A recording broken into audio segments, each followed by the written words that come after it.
Last class में thermal properties of matters में temperature और हीट के बारे में डिटेल एनालिसिस किया था और उसके कुछ स्केल के बारे में डिस्कस किए थे। There are 3 types of degree Celsius, Kelvin and Fahrenheit scale के बारे में डिस्कस किए थे। आज भी उसी को आगे बढ़ाते हैं। नेक्स्ट टॉपिक इसमें है थर्मोमेट्रिक स्केल। तो थर्मोमेट्रिक स्केल में बेसिकली इसमें आपको क्या देखना है, आपको कैलिब्रेशन ऑफ थर्मोमीटर्स, मतलब थर्मोमीटर को कैलिब्रेट करना है। तो बेसिकली थर्मोमीटर का कैलिब्रेशन किस पे डिपेंड करता है? On fixing certain point on thermometers. Thermometer के कुछ पॉइंट्स को आपको फिक्स करना पड़ेगा, तो इससे आपको बेसिकली थर्मोमीटर आपका कैलिब्रेट हो जाएगा, मतलब वर्क करना स्टार्ट हो जाएगा। नहीं तो फिर बिना कैलिब्रेशंस के अगर आप थर्मोमीटर यूज करोगे तो रीडिंग सही नहीं आएगा, रीडिंग आपका गलत ही आएगा। तो कैलिब्रेशंस के बाद ही थर्मोमीटर यूज करते हैं, और कैलिब्रेशंस के लिए क्या करते हैं, कुछ पॉइंट को थर्मोमीटर में फिक्स करते हैं। अब जैसे कुछ पॉइंट्स, मतलब एक होता है आपका पॉइंट, मतलब LFP एंड UFP, इसको फिक्स करना पड़ता है। तो LFP मतलब हो जाएगा आपका lower fixed point. Lower fixed point को आपको किसको कैलिब्रेट करना पड़ेगा? आइस पॉइंट को फिक्स करना पड़ेगा कि भाई डिग्री सेल्सियस में आइस पॉइंट 0 डिग्री सेल्सियस होता है। और UFP मतलब होता है अपर फिक्स्ड पॉइंट, मतलब this is called steam point, this is 100 degree Celsius. तो आपको लोअर फिक्स्ड पॉइंट और अपर फिक्स्ड पॉइंट को एक फिक्स करना। लोअर फिक्स्ड पॉइंट मतलब आइस पॉइंट और that is 0 डिग्री सेल्सियस, और अपर फिक्स्ड पॉइंट मतलब steam point, that is 100 degree Celsius. तो कैलिब्रेशन करके आपको थर्मोमीटर में इसको फिक्स करना पड़ेगा, then we use the thermometers. तो मेन इंटरवल, फंडामेंटल इंटरवल क्या होता है? UFP माइनस LFP, मतलब upper fixed point minus lower fixed point को डिफरेंस को क्या बोलेंगे? Fundamental interval. अब जैसे देखें थर्मोमेट्रिक स्केल, तो फंडामेंटल इंटरवल अभी मैंने बताया था UFP माइनस LFP, मतलब distance between lower fixed point and upper fixed point के बीच के डिस्टेंस को क्या बोलते हैं? फंडामेंटल इंटरवल, जो कि अभी मैंने आपको फॉर्मूले से भी बताया था, UFP माइनस LFP। तो fundamental intervals is divided into equal parts में आप डिवाइड कर लें, और जो इक्वल पार्ट्स में जो आप डिवाइड करोगे, this parts are given arbitrary numerical value of temperatures known as the thermometer scale. ये जो आप डिफरेंस, जो इंटरवल आप जो किसी नंबर से जब आप इक्वल पार्ट्स में डिवाइड करोगे, तो इस इक्वल पार्ट्स डिविजन्स को एक आर्बिट्ररी न्यूमेरिकल वैल्यू से रिप्रेजेंट करेंगे टेम्परेचर को। This is called thermometric scale.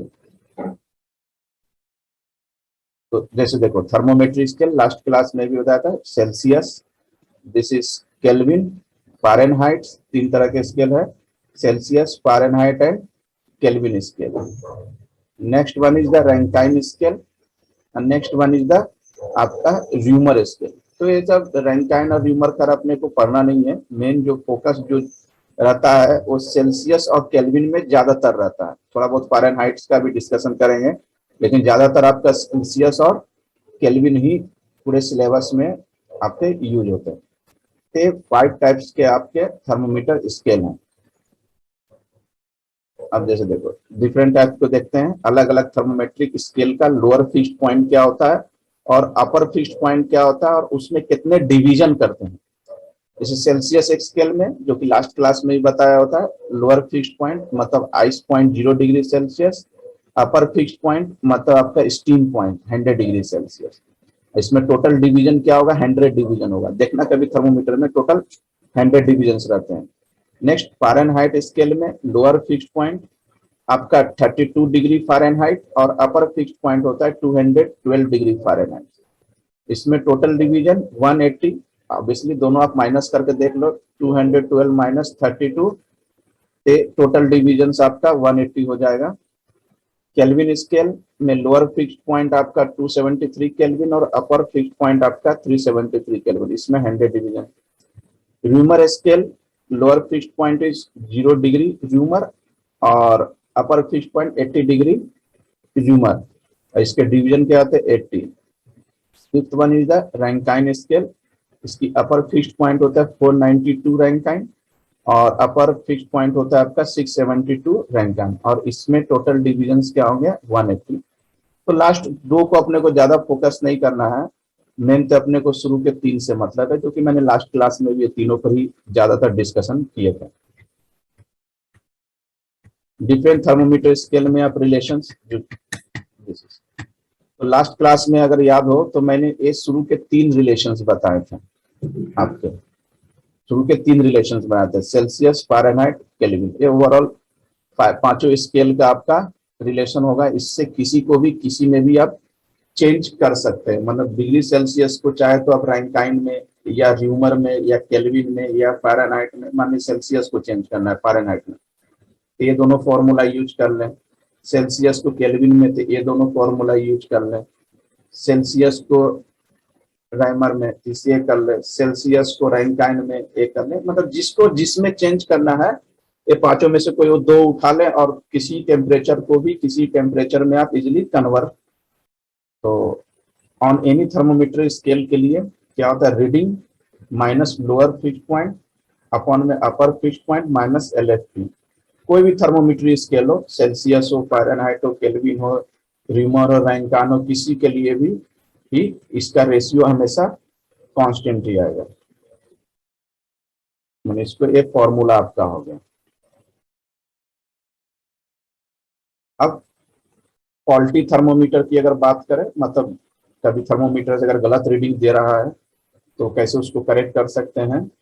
If the reading on A faulty thermometer is x, मान लिया कि फॉल्टो थर्मोमीटर का रीडिंग x है और lower and upper fixed point है आपका L एंड U, तो correct reading on Celsius scale पे करेक्ट रीडिंग क्या हो जाएगा आपका दिस इज। तो जो सेल्सियस का जो फॉर्मूला होगा उसको अपन ने जो पीछे फॉर्मूला बताया था उसके इक्वल कर दो। अगर इसी को फॉल्टी थर्मोमीटर अगर अपने को फ़ारेनहाइट स्केल में अगर करेक्ट करना हो तो x minus L upon you minus L को फ़ारेनहाइट स्केल के बराबर कर दो, तो ये फॉर्मूला हो जाएगा। अगर इसको अपने को केल्विन स्केल पे करेक्ट करना होगा तो केल्विन स्केल के फॉर्मूले के इक्वल आप x minus L upon you minus L कर दो। इस तरह से फॉल्टी थर्मोमीटर्स को आप करेक्ट किसी भी टेम्परेचर में कर सकते हैं। ये बताएं क्या होगा इसका आंसर, 32 डिग्री फ़ारेनहाइट। सही है, 32 डिग्री फ़ारेनहाइट। नेक्स्ट क्वेश्चन इसका क्या होगा, 100 डिग्री सेल्सियस। हाँ ठीक है, सेल्सियस स्केल है तो 100 डिग्री सेल्सियस। अब देखो नेक्स्ट टॉपिक से इसमें टाइप्स ऑफ थर्मोमीटर। तो फर्स्ट है आपका liquid thermometer, second one is the radiation thermometer, third है आपका thermo electric thermometer, resistance thermometer, vapour pressure thermometer, gas thermometer. ये डिफरेंट टाइप्स ऑफ थर्मोमीटर्स है जो कि अलग अलग पर्पस के लिए अलग अलग थर्मोमीटर्स का यूज करते हैं। तो जितने भी थर्मोमीटर्स है among the thermometer with cylindrical and spherical bulb होते हैं। cylindrical is more sensitive because cylindrical shape has more surface area। ना जितने भी थर्मोमीटर है दो शेप में आपको मिलेंगे, सिलेंड्रिकल एंड स्फेरिकल बल्ब के फॉर्म में, और ज्यादातर क्या सिलेंड्रिकल ही ज्यादातर थर्मोमीटर यूज करते हैं क्योंकि सिलेंड्रिकल का शेप ज्यादा होता है, सरफेस एरिया ज्यादा होता है। Alcohol thermometer is more sensitive then mercury thermometers as the expansion of alcohol is more than that of the mercury। तो बेसिकली अल्कोहल थर्मोमीटर ज्यादा सेंसिटिव होता है, ज्यादा जल्दी रीडिंग डिटेक्ट कर देता है in case of in comparison to mercury thermometers. अगर थर्मोमीटर्स में अल्कोहल अगर यूज करें मर्करी के बिहाफ में तो थर्मोमीटर ज्यादा एक्यूरेट रीडिंग देगा। तो mercury is used as the liquid in thermometer. Basically liquid thermometers में मरकरी ज्यादातर यूज करते हैं क्योंकि मरकरी की स्पेसिफिक हीट लो होता है, low heat capacity and vapour pressure is also low and coefficient of real expansion is more. And mercury is opaque and shine like silver. इसलिए जब पहले जो थर्मोमीटर आते हैं, अभी भी वो थर्मोमीटर मिल जाते हैं मरकरी वाले, उसमें जैसे जैसे फीवर से अगर किसी को मेजर करते हैं तो उसमें जहां पर साइन आ जाता है फीवर मेजर करते, उससे अपने को पता चल जाता है कि इसको भाई कितने फीवर से 99 है या 100 है 99 है, तो चमक से पता चल जाता है। और mercury does not wet the glass, और मरकरी की खासियत होती है कि अगर उसको ग्लास में रखो ना तो ग्लास को वेट नहीं करता, मतलब ग्लास को गीला नहीं कर पाता, मतलब ग्लास के सरफेस से चिपकते नहीं है mercury. And gas thermometer is more sensitive than liquid, मतलब ये सब एक तरह से क्वेश्चन है कि why gas thermometer is more sensitive than liquid, से ज्यादा सेंसिटिव क्यों होते हैं, क्योंकि जितने भी गैसेस होते हैं सबके टेम्परेचर कोफिशिएंट सेम होता है। For slight variation of temperature, जैसे थोड़ा सा भी टेम्परेचर में वेरिएशन करोगे तो उसके एक्सपांशन में बहुत ज्यादा वेरिएशन हो जाते हैं। Even though there is an impurity in it, अगर गैस में कुछ इम्प्यूरिटीज हो तो it does not affect the temperature, अगर गैस में थोड़ा बहुत इम्प्यूरिटी अगर मिला भी होगा ना तो टेम्परेचर पर कोई फर्क नहीं पड़ना है। और thermometric substance, nitrogen is used as a thermometric substance for measuring temperature, मतलब टेम्परेचर मेजरिंग के लिए बेसिकली थर्मोमेट्रिक सब्सटेंस क्या यूज करते हैं, नाइट्रोजन। और इसके लिए कहां तक टेम्परेचर मेजर कर सकते हैं, 1500 डिग्री सेल्सियस तक का टेम्परेचर मेजर कर सकते हैं अगर एज ए थर्मोमेट्रिक सब्सटेंस अगर नाइट्रोजन यूज कर रहे हो। लेकिन अगर वही अगर thermometric substance as a thermometric substance अगर आप हीलियम यूज कर रहे हो तो उससे आप -200 डिग्री सेल्सियस तक का टेम्परेचर आप मेजर कर सकते हैं। क्या होगा इसका answer, why is mercury used in thermometer, It has low specific heat. हाँ, it has low specific heat. Why are cylindrical thermometer more sensitive, क्यों होता है, क्योंकि इसकी सरफेस एरिया ज्यादा More होता है। surface area. अब देखते हैं थर्मल एक्सपांशन ऑफ सॉलिड्स, मतलब सॉलिड्स को जब आप हीटअप करेंगे तो कहां तक एक्सपांशन होगा, क्या क्या फैक्टर डिपेंड करेगा। तो थर्मल एक्सपांशन ऑफ सॉलिड, ये ऑलरेडी आप शुरू से पढ़ते आ रहे हैं कि सॉलिड है definite shape and size, solid के शेप एंड साइज डेफिनेट होते हैं। And solid expand on heating since interatomic distance between the atoms increases with the increase in the temperature। और सॉलिड को कैसे, जैसे जैसे सॉलिड को आप गर्म करोगे, आपने केमिस्ट्री में बॉन्डिंग में पढ़ा होगा कि सॉलिड्स की जो बॉन्डिंग होती है सबसे ज्यादा स्ट्रॉन्ग होती है क्योंकि उसके पार्टिकल्स बहुत ज्यादा क्लोज होते हैं। तो जैसे ही Alliance form में होते हैं सॉलिड जैसे ही आप सॉलिड को आप हीट करोगे तो उसके पार्टिकल्स ब्रेक होंगे, मतलब पार्टिकल्स के बीच डिस्टेंस बढ़ना शुरू हो जाएगा जैसे ही आप उसको हीटअप करना चाहिए। जितने ज्यादा हीटअप करोगे, जितने ज्यादा टेम्परेचर करो दोगे, उतने ज्यादा उसके पार्टिकल्स के बीच का डिस्टेंस बढ़ना शुरू हो जाएगा। तो सॉलिड आर आइसोट्रॉपिक, सॉलिड को क्या बोलते हैं, आइसोट्रॉपिक बोलते हैं। आप बोले सर आइसोट्रॉपिक का मतलब क्या होता है, आइसोट्रॉपिक का मतलब होता है कि जब सॉलिड को आप हीट करोगे तो एक जैसा हीटिंग होगा सभी डायरेक्शंस में, मतलब कोई भी सॉलिड ऑब्जेक्ट हो, मान लिया कि सॉलिड ऑब्जेक्ट हो, इसको आप गर्म करो तो गर्म करोगे तो सारे डायरेक्शन में एक जगह एक जैसा इसका शेप एंड साइज चेंज होगा। ऐसा नहीं कि एक तरफ ज्यादा एक तरफ कम, मतलब यूनिफॉर्मली एक जैसा एक्सपांड होगा, तो उसी को बोलते हैं आइसोट्रॉपिक सॉलिड। तो इसको हीटअप करते जाओ तो थ्रू आउट मतलब एक जैसा आपका हीटिंग होगा।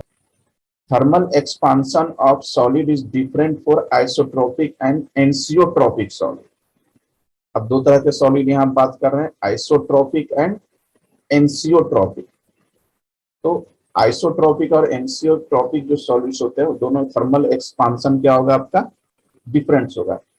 जैसे metal, amorphous solid, amorphous solid में क्या होगा, like glass are the example of isotropic. ये सब क्या है, आइसोट्रॉपिक के एग्जांपल्स है, क्योंकि अगर हीटअप करोगे तो थ्रू आउट सभी एक जैसा हीटअप होगा। अब यहाँ एक क्वेश्चन, आइसोट्रॉपिक को तो मैंने लास्ट स्लाइड में बता दिया था कि जब हीटअप करोगे तो इक्वली एक्सपांड होगा ऑब्जेक्ट आपका। अब है कि यहाँ एंसियोट्रॉपिक क्या होता है, अब एंसियोट्रॉपिक है different thermal expansion in different direction.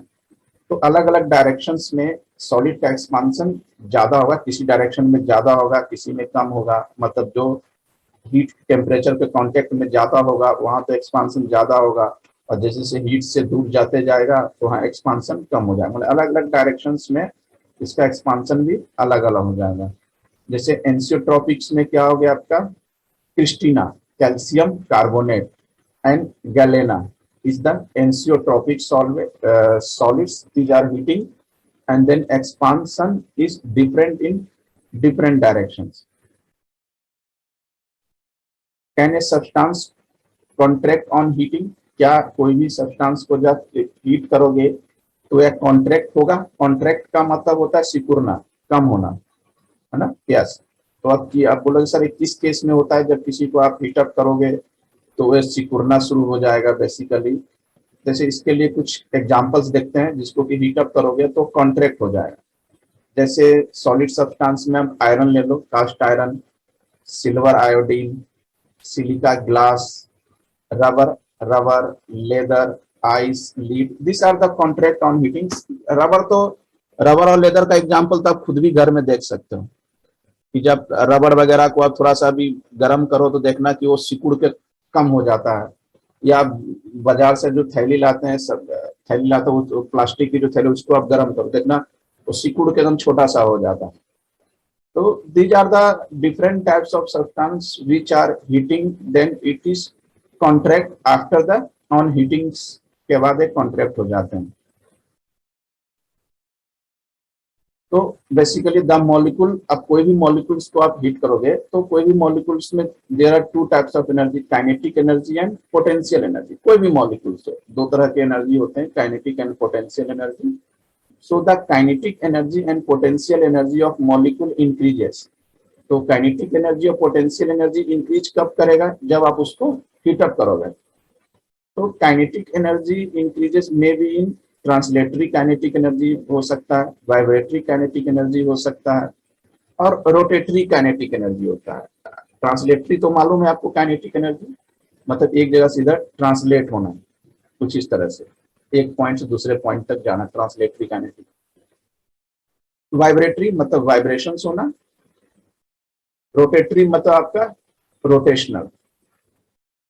तो काइनेटिक एनर्जी इंक्रीज का मतलब उसका ट्रांसलेटरी काइनेटिक एनर्जी इंक्रीज कर सकता है, वाइब्रेटरी काइनेटिक एनर्जी इंक्रीज कर सकता है, और रोटेटरी काइनेटिक एनर्जी इंक्रीज करते हैं।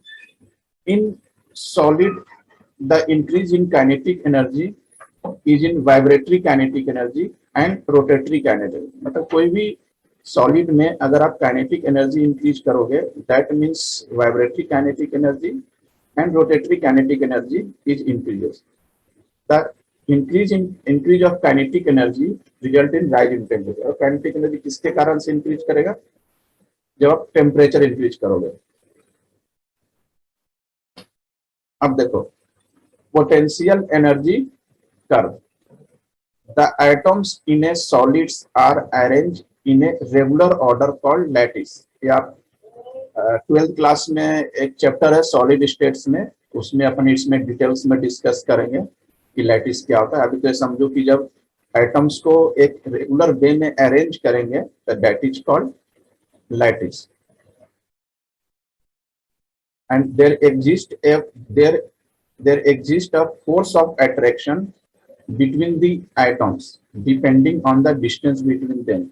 और जैसे दो एटम्स के बीच जो भी डिस्टेंस है, इसके बीच एक force of attraction basically exist करेगा, जो कि डिपेंड करेगा एटम्स के बीच के डिस्टेंस। जितना कम डिस्टेंस उतने ज्यादा फोर्स ऑफ अट्रैक्शन, और जितने ज्यादा डिस्टेंस उतने ज्यादा फोर्स, उतने कम फोर्स ऑफ अट्रैक्शन हो जाएगा basically. Hence the atom acquire potential energy. तो इस कारण से एटम में क्या होगा, पोटेंशियल एनर्जी। अगर याद हो तो पोटेंशियल एनर्जी का अगर याद हो तो मैंने बताया था कि रो जी एच। तो पोटेंशियल एनर्जी बेसिकली डिस्टेंस पे डिपेंड करता है, यानी हाइट या डिस्टेंस जो भी हो। तो जैसे जैसे डिस्टेंस बढ़ेगा पोटेंशियल एनर्जी भी बढ़ना शुरू हो जाएगा, and force of attraction is also decreases. It is due to the presence of intermolecular attraction that the potential energy, the molecule possess potential energy. क्योंकि अट्रैक्शंस होते हैं तो इस कारण से पोटेंशियल एनर्जी भी होगा आपका। at a particular distance of separation, at a particular distance of separation, the force of attraction is maximum. The force of attraction is maximum, imparting minimum potential energy. अभी बताया मैंने, force of attractions जितने ज्यादा maximum होगा, मतलब दो atoms के बीच distance जितनी कम होगी, उसकी पोटेंशियल एनर्जी उतनी ज्यादा आपका मिनिमम होगा, क्योंकि potential directly proportional to the distance. जितने कम डिस्टेंस पोटेंशियल एनर्जी कम, और जितने ज्यादा डिस्टेंस पोटेंशियल एनर्जी उतने ज्यादा। At equilibrium, the atoms are in a specific state of vibration. Equilibrium positions पे एटम में स्पेसिफिक वाइब्रेशन होता है। At a particular distance of separations को क्या नाम देंगे? R0 for making the definite size। देखिए ये आपका ग्राफ हो गया आपका intermolecular distance and potential energy के बीच में। This is called potential energy curve. X axis पे एक्स, तो ये आपका ग्राफ है inter atomic distance and potential energy के बीच में। तो एक्स एक्सिस पे क्या बता रहा है? डिस्टेंस बता रहा है, और आपके वाई एक्सिस पे क्या है? Potential energy. तो ग्राफ से स्टार्टिंग्स में क्या है कि जैसे ये स्टार्टिंग्स में है डिस्टेंस कम है, तो यहाँ पोटेंशियल एनर्जी यहाँ क्या दिख रहा है? मैक्सिमम। और जैसे जैसे डिस्टेंस बढ़ाते जा रहे हो, ये पोटेंशियल एनर्जी क्या हो रहा है आपका? डिक्रीज होते जा रहा है। और एक पार्टिकुलर पॉइंट्स पे आने के बाद ये क्या होगा? फिर आपका ये इंक्रीज कर रहा है आपका पोटेंशियल एनर्जी। ये दो एटम के बीच का ग्राफ है, मतलब दो एटम्स, मतलब अपन ने क्या लिया? H2 लिया। दिस इज H, इसके बीच का ग्राफ डिस्कस कर रहे हैं। क्या होगा इसका आंसर? आइसोट्रोपिक। सही है, आइसोट्रोपिक। ये बताएं इसका क्या होगा? Galena. B and c, galena and rubber, है ना? रबर भी तो गर्म करोगे तो कॉन्ट्रैक्ट हो जाए। एंसियोट्रोपिक सॉलिड्स का एग्जांपल्स कौन से हो जाएंगे? Sir a and b. Galena and crystalline calcium carbonate. अब देखते हैं कोफिशिएंट ऑफ लीनियर एक्सपांशन। तो कोफिशिएंट ऑफ लीनियर एक्सपांशन को किससे रिप्रेजेंट करेंगे? अल्फा से करेंगे। मतलब जैसे ही आपका सॉलिड को हीट अप करोगे तो उसके, जैसे ये आपका कोई सॉलिड्स है, इसको आपने हीट किया, तो हीट किया तो क्या होगा? इसकी लेंथ आपका क्या हो जाएगा? आपका ये इसका लेंथ इंक्रीज हो जाएगा। This is called linear expansion. तो the ratio of increase in length of a solid per degree rise in temperature, तो ratio of increase in length of solid per degree rise in temperature to its original length is called coefficient of linear expansion कहते हैं इसको। ठीक है, जैसे एक 5 metre की कोई रॉड थी, अब दोनों रॉड को, एक 5 मीटर की 10 मीटर की, दोनों रॉड को हीट किया तो इतना पोर्शन इधर इंक्रीज हुआ, और इसमें क्या होगा? This portion will increase. तो रॉड ए को आपने heated from 10 degree to 100 degree Celsius पे। दोनों रॉड की लेंथ अब इक्वल रखा, 5 मीटर का। एक रॉड को 10 से 100 डिग्री सेल्सियस तक हीट किया, और दूसरे रॉड को कहां से कहां तक हीट किया? 10 डिग्री से 200 डिग्री सेल्सियस तक। तो आप इसमें देख रहे हो कि जिसकी ज्यादा टेम्परेचर पर हीट कर रहे हैं उसमें कहीं ना कहीं क्या होगा कि एक्सपांशन ज्यादा होगा comparatively a rod increases to low temperature, मतलब 100 डिग्री सेल्सियस पे, मतलब ज्यादा टेम्परेचर तो एक्सपांशन भी ज्यादा होगा आपका। तो मान लें कि L1 L2 are the length of the rod at 2 temperature. दो रॉड ले लिए, एक की लेंथ L1 है, दूसरे की लेंथ आपका L2 है, दो टेम्परेचर पे। एक की टेम्परेचर T1 डिग्री सेल्सियस, दूसरे की T2 degree Celsius. And the rise in temperature of the rod का टेम्परेचर राइज होकर क्या हो गया? T2 minus T1 degree Celsius. तो कोफिशिएंट ऑफ लीनियर एक्सपांशन का फॉर्मूला आपका हो जाएगा this. L2 minus L1 upon L1 T2 minus T1। तो L2 माइनस L1 हो गया चेंज इन लेंथ और T2 माइनस T1 हो गया आपका चेंज इन टेम्परेचर। तब दोनों में से कोई भी फॉर्मूला याद रखें, both are the formula of linear expansion का फॉर्मूला है दोनों। तो इससे ऐसा यूनिट क्या हो गया आपका, देखो ऊपर लेंथ है तो ऊपर लेंथ है, नीचे लेंथ है और टेम्परेचर है, तो लेंथ से लेंथ की यूनिट कैंसिल और नीचे सिर्फ क्या होगा आपका टेम्परेचर होगा। तो ऐसा यूनिट क्या हो जाएगा लीनियर एक्सपांशन का, बेसिकली पर केल्विन ऐसा यूनिट। और सीजीएस यूनिट में क्या हो गया पर डिग्री सेल्सियस। और डायमेंशन फॉर्मूला क्योंकि इसमें सिर्फ टेम्परेचर ही है, तो M0 L0 D0 मतलब K-1 हो गया इसका डायमेंशन फॉर्मूला। ये आप सिंपल K-1 भी लिख दें तो भी काम चल जाएगा। अब the coefficient of linear expansion of solid depends on the nature of material and scale of temperature। तो coefficient of linear expansion basically material पे डिपेंड करेगा।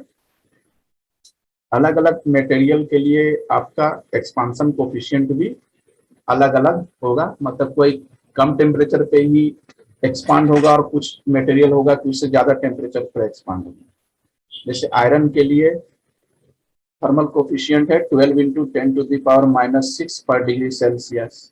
कॉपर के लिए 17 into 10⁻6 degree, this is brass. तो सबके लिए अलग अलग होते हैं।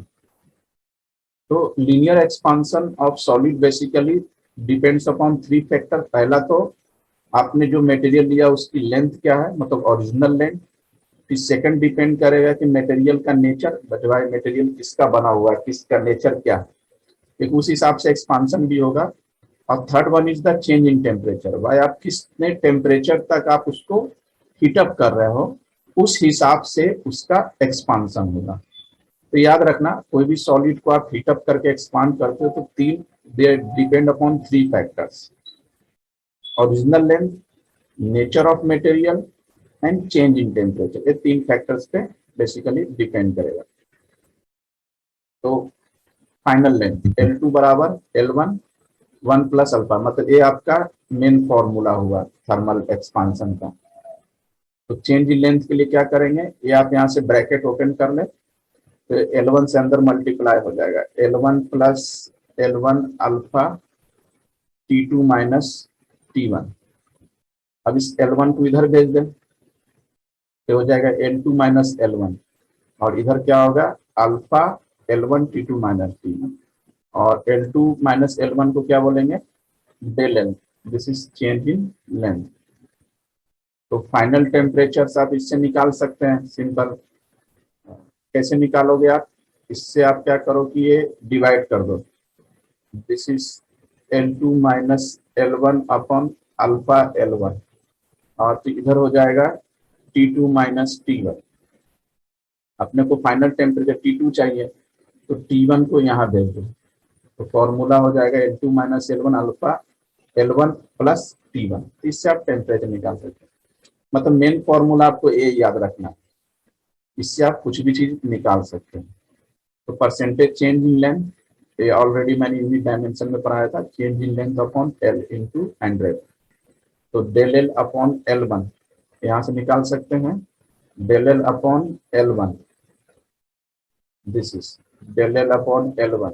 ये अल्फा इधर चला जाएगा तो हो जाएगा अल्फा चेंज इन टेम्परेचर और दोनों तरफ 100 से मल्टीप्लाई कर देंगे तो del L by L into 100 equal to alpha del T into 100। बताए इसका क्या होगा आंसर। वापस पूछा करो। Substance having very small coefficient of linear expansion inward, copper से ज्यादा इनवर्ट का होगा।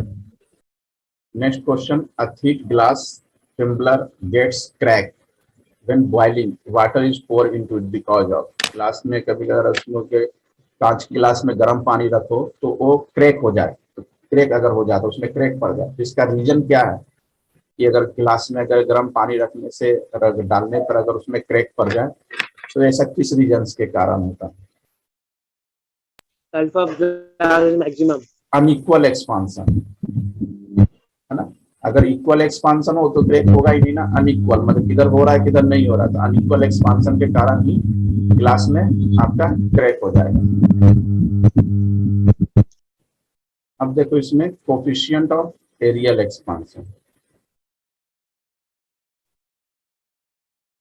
तो कोफिशिएंट ऑफ एरियल बोले या आप सुपरफिशियल एक्सपांसन बोले, मतलब एरिया की बात कर रहे हैं, तो it is defined as the increasing area of a solid per unit original area per unit rising temperature, मतलब वो भी लीनियर था, ये सुपरफिशियल है, मतलब एरिया में एक्सपांसन हो रहा है जैसे, और इसको किससे डिपेंड करते रिप्रेजेंट करते हैं, बीटा से करेंगे।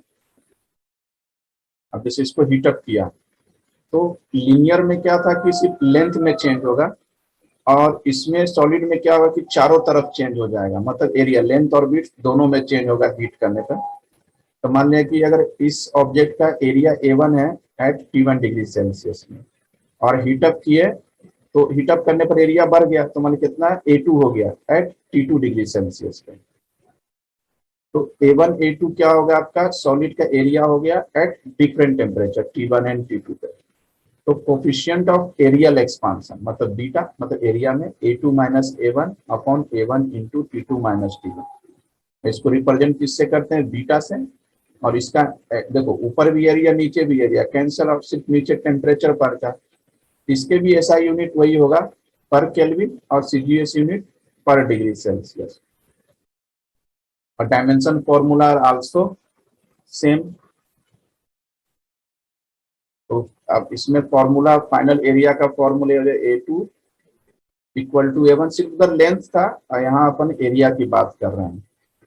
इसको अगर ब्रैकेट को ओपन करो, A2 equal to A1 plus A1 beta T2 minus T1। अब A1 को इधर लिया तो A2 माइनस A1 बराबर क्या हो जाएगा, this change in area beta A1 T2 minus T1, and final temperature है आल्सो दिस, जैसा कि अपन ने लेंथ वाले में किया था, इसको भी आप वैसे ही निकाल सकते हैं।